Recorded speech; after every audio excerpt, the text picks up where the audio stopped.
Okay, what are we learning today?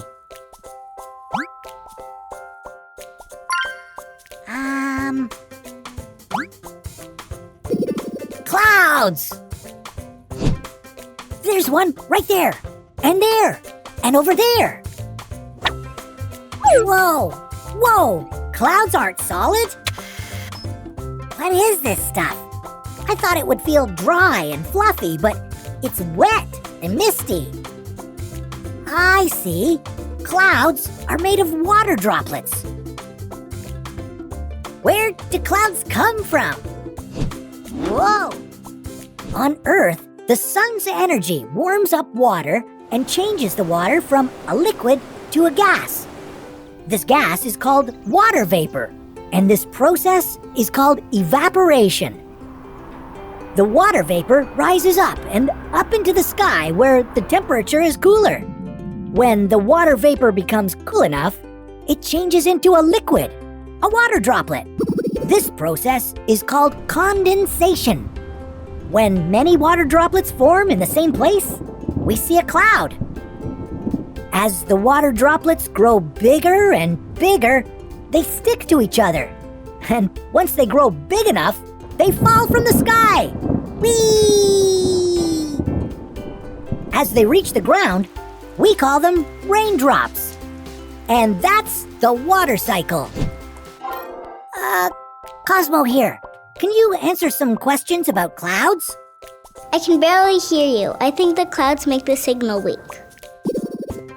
That gives me a great idea. What if I run a simulation and get rid of the clouds? Can you report what's happening down on Earth? Sure, I'll send you text updates. The weather forecast says every day will be exactly the same. Sunny. Goodbye rainstorms. Farewell blizzards. Bye-bye fog. Natural weather disasters like hurricanes and tornadoes will also disappear.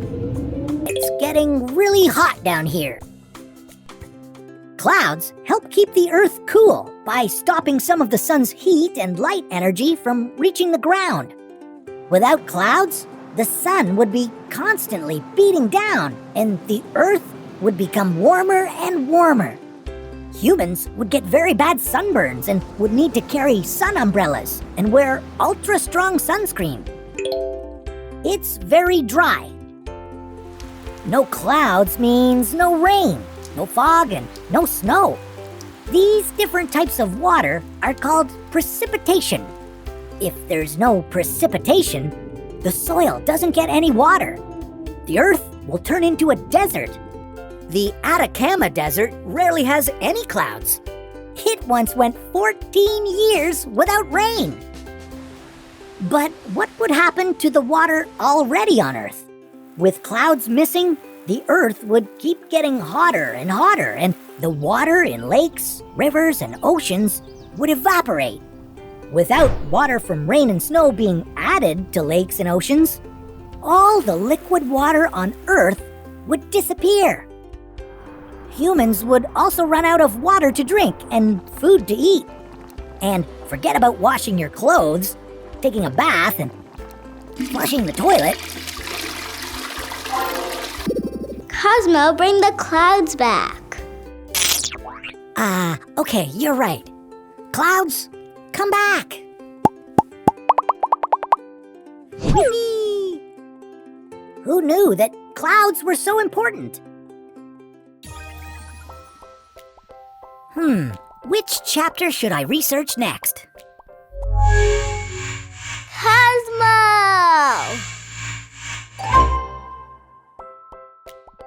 Hey everybody, Cosmo here. It sure was fun following a water droplet as it became a cloud. But what if you could make your own cloud in your home? Step 1, find an adult. Step 2, find a glass jar with a lid. Get half a cup of hot water, some ice cubes, and a can of hairspray. Step 3, have an adult pour the hot water into the jar. Step 4, place the lid on the jar upside down. Put the ice cubes onto the upside down lid. Step 5, wait for 30 seconds. Step 6. Take the lid off the jar and quickly spray some hairspray into the jar. Put the lid back on the jar as fast as possible. Step 7. Watch as water vapor condenses around the particles of hairspray and forms a cloud. Happy experimenting! And I'll see you next time on What If Kids. Goodbye!